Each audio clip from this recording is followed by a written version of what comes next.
Hey everybody, this is James and you're watching my channel, Caterroll Hunter. It's a gloomy day in March, but I'm outside of the Cambridge, Newfoundland Club where the Waterloo Coin Society is hosting the annual Cambridge Coin Show. So join me, we're gonna take a peek inside and see if I can find some treasure.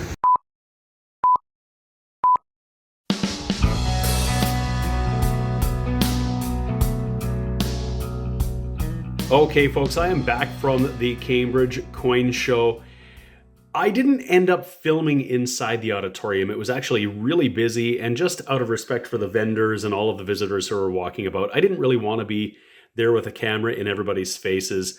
And I actually wanted to be able to look around and see all the different displays and the coins that everyone had. There was tons of stuff. I'm going to say there might have been 30 or 40 vendors. Tons of stuff. It was really great. And I got some great deals. I think everything here was actually a pretty good deal.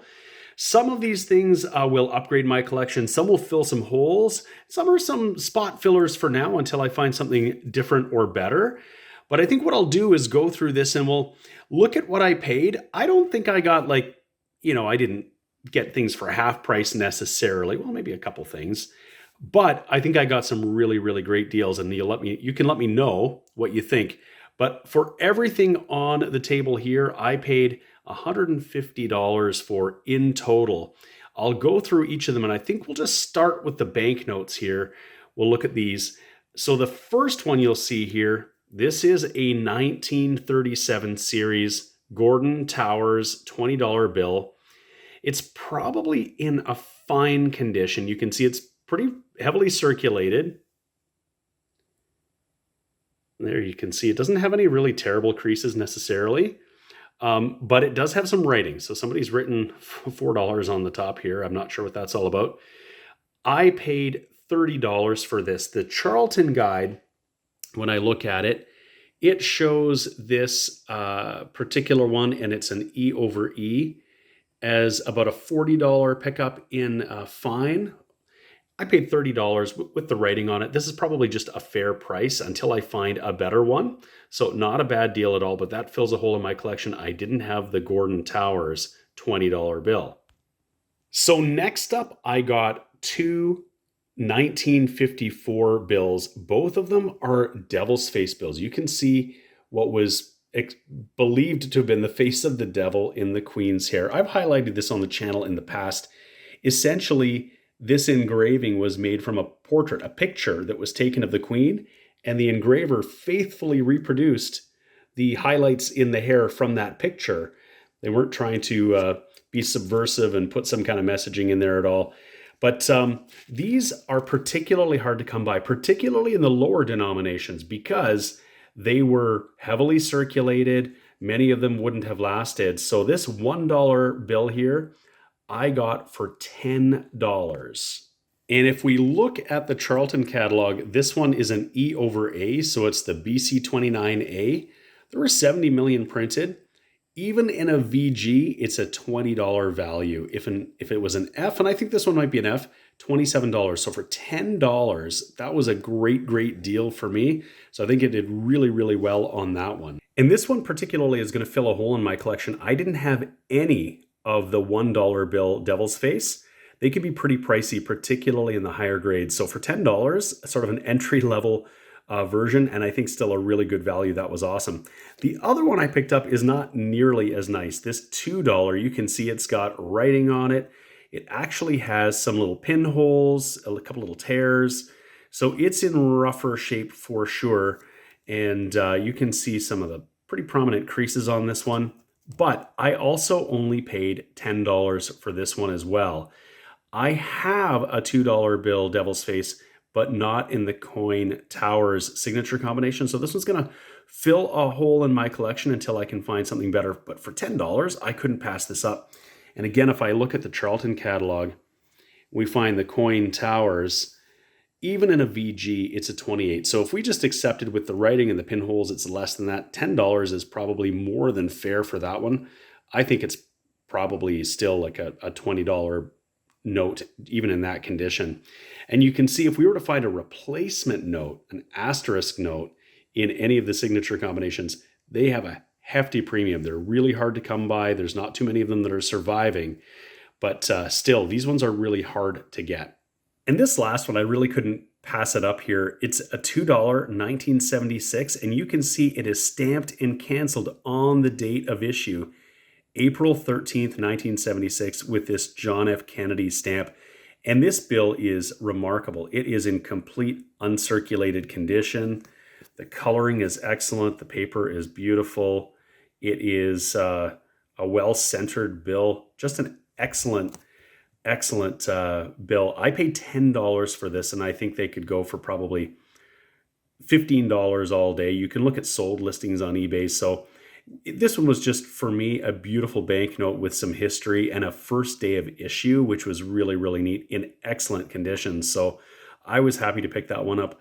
I don't have a really extensive US collection, but this was just a beautiful bill. I quite liked it. Next up, I picked up this 1911 5-cent. This is sterling silver. And there's an interesting story about this one year. It's a single year of issue, this particular one, the 5-cent from 1911. In a typeset, this is on its own. What happened in 1911, they omitted the DG Rex or Die Gratia, which would have said, by the grace of God. So this is referred to as the godless issue. Now, this one here, I paid $5.25, that price on it. It says it's a VF20. I think that's a pretty generous grade. If I flip it over, just looking at the detail on the band of the crown, I think you could argue this is a fine. And but for $5.25, that's a really great deal. If I look in the Charlton Guide, 1911, in a fair, it's a $7 coin. It would be $10 in a VF20. Now, note that this is a tiny little coin. You can see the size compared to my thumb. It's smaller than a dime. They used to call these fish scales because they were so small. But again, it was just a great value for me. And it's got really cool toning. So I just thought it was a good deal. I didn't want to pass that up. I have one in a fine already. I'll just look to see if this might possibly slightly upgrade what I've got. And if so, it'll go in my album. Otherwise, it was a really cool pickup. So this next one was a spot filler in my collection and a really great deal. It's a 1902. This was minted in London. There's also a 1902H, which I have. It would have a little H mint mark below the ribbon there.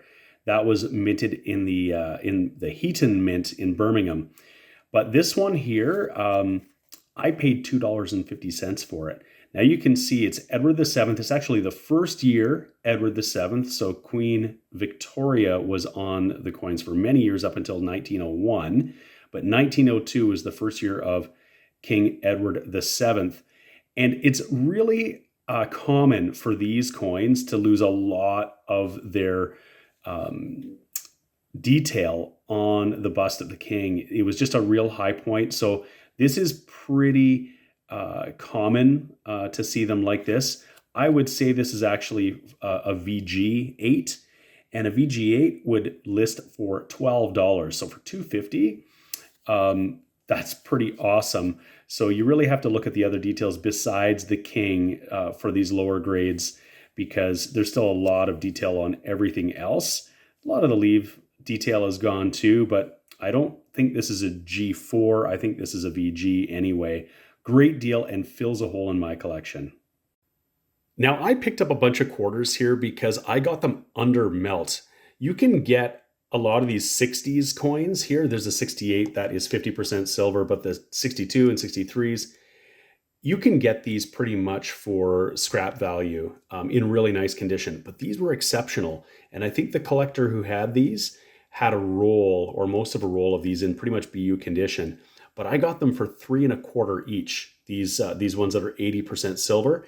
The melt value is almost $5. I couldn't pass it up. They're beautiful. And particularly these two in the 50s, I think are going to upgrade what I have in my own collection. I don't think mine are quite as nice as that. So I'll check them all. But $3.25 each for those is a crazy good deal. And then this 1968, it's a bit of a toner. I'll flip it over and you can see it's actually beautiful on the other side. Almost a little bit of a cameo on that side.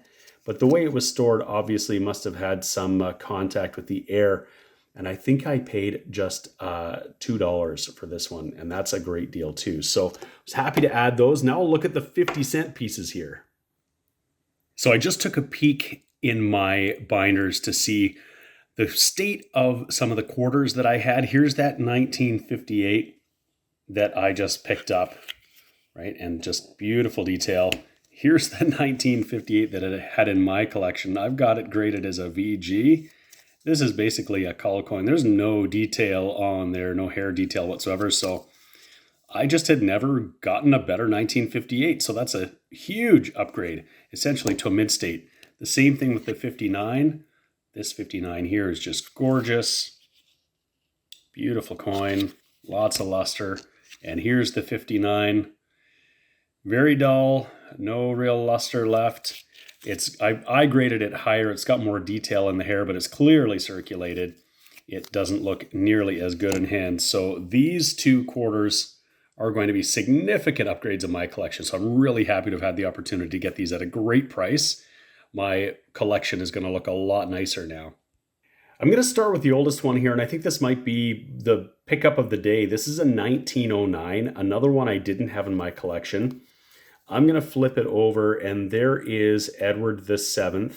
And you can see a lot more detail on this one than we did on the 10-cent piece that we were looking at.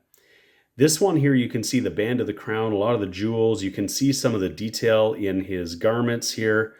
A lot of the detail on his face is gone, but you can still see part of the ear. That would have been part of the high point of the coin. You can still see the detail around the nose and the eye. This one here is in much better condition. Now it's got a little bit of a contact mark along his face here.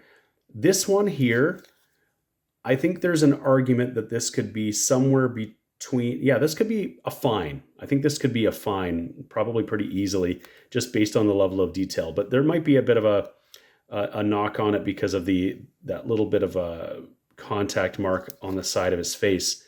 But if we look at the Charlton catalog, take a look. 1909, really low mint, 203,000. So any of these early 50-cent pieces were really harder to come by. In a G4, it's $20. And you can see as it goes up to a VG8 40, I think it's better than that. When you get to a fine, it's a $110 coin.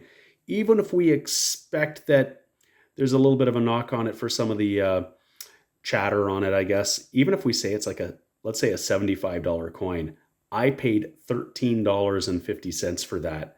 Essentially, I paid just a little over melt value for a coin that I think has some really, really good numismatic value. So this might be one of the most significant pickups that I picked up, one of the best deals. I was really happy about this. So this fills a hole in my collection, and I think it was an incredible deal. So that's pretty awesome.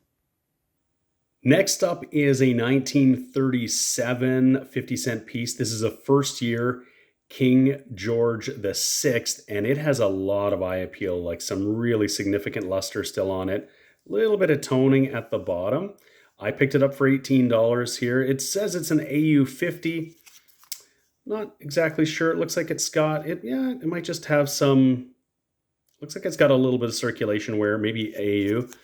But in any case, $18 is a pretty fair deal. I think it's an upgrader for me in my collection. If it was an AU 50, it books at $28. Even if it's just an EF 40, $22. So that's a fair price to pay for that one. This next one, I paid $20. It's a 1950, and there are several varieties. This is the no design. They all have to do with some of the design in the zero here. I have the full design and what would be considered the half design, but I didn't have the no design. I'll throw this under the scope just so you can see what this is, but it's a variety I have not found up until now. So there it is. Apologies for the glare, but the design that we're looking at are basically this. I don't know if it's the ground or what it is, but in the full design, there are lines that are fully visible within the zero and some lines over here. The half design, they're just weaker. And then this is really the no design. I looked at this with a loop, and he had several others that he had that said no design, but I could see some of the lines weakly. But in here, there's really nothing there. There's some marks in there, but not the designs at all. So this fills another hole, a variety that I didn't have in my collection already.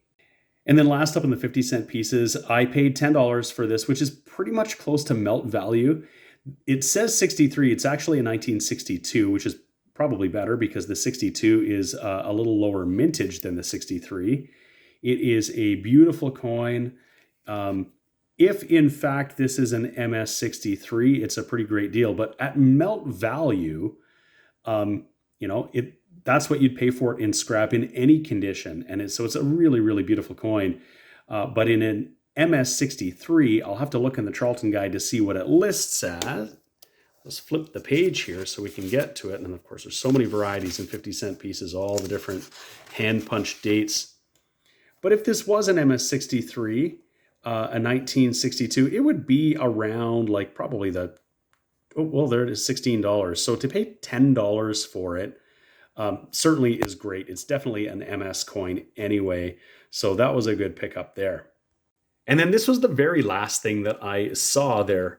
This is a tube of King George V pennies, 28 of them to be exact. And I got them for $2.